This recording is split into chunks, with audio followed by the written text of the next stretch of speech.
সহায়তা করবে এবং সর্বোচ্চ অগ্রাধিকার দিয়েছে এই নির্বাচনী মাঠে যাতে শৃঙ্খলা রক্ষা করা যায়, শৃঙ্খলা রক্ষা করা যায়। এখানে মূলত জনগণকে মুখ্য ভূমিকা পালন করতে হবে। আইনানুগভাবে সকল কিছু সম্পন্ন হয়েছে, আমি প্রত্যক্ষ করেছি। নির্বাচনের মাঠে আমরা সকল প্রার্থীকে স্বাগত জানাই। বাংলাদেশের সকল গণতান্ত্রিক রাজনৈতিক শক্তিসমূহ, রাজনৈতিক দল এবং ব্যক্তি যারা স্বতন্ত্র প্রার্থী, সবাইকে নির্বাচনী মাঠে আমরা স্বাগত জানাই। সুষ্ঠু, সুন্দর, নিরপেক্ষ, অবাধ নির্বাচন অনুষ্ঠিত হবে ইনশাআল্লাহ বাংলাদেশে। ফ্যাসিস্ট মুক্ত বাংলাদেশে গণমানুষের এটাই প্রত্যাশা। ওদের স্বপ্ন পূরণে পাশে থাকতে পেরে আমরা গর্বিত।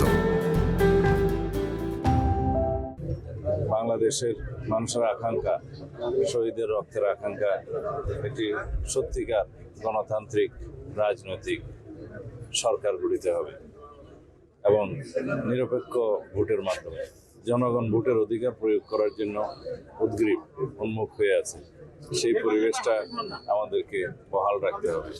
নির্বাচনী মাঠে সবার জন্য সমান লেভেল প্লেইং ফিল্ড নিশ্চিত করতে হবে। নির্বাচন কমিশন এবং সরকার সবাইকে মিলে, রাজনৈতিক দলসমূহ এবং জনগণ সবাইকে মিলে এখানে আইন শৃঙ্খলা রক্ষাকারী বাহিনী এবং ভোটের অন্যান্য সহায়ক বাহিনী সবাই সহায়তা করবে এবং সর্বোচ্চ অগ্রাধিকার দিয়েছে এই নির্বাচনী মাঠে যাতে শৃঙ্খলা রক্ষা করা যায়, শৃঙ্খলা রক্ষা করা যায়। এখানে মূলত জনগণকে মুখ্য ভূমিকা পালন করতে হবে। এইবারে যেহেতু সবাই মুক্ত স্বাধীন পরিবেশে ভোটাধিকার প্রয়োগ করতে পারবে, সেই জন্য জনগণকেই মুখ্য ভূমিকা পালন করতে হবে, বরং আইন শৃঙ্খলা রক্ষাকারী বাহিনী সহায়ক ভূমিকা পালন করবে।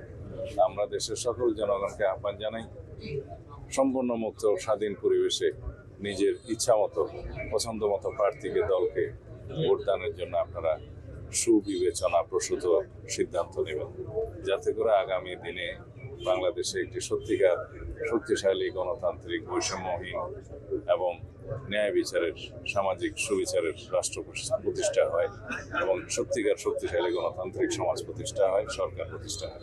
ধন্যবাদ।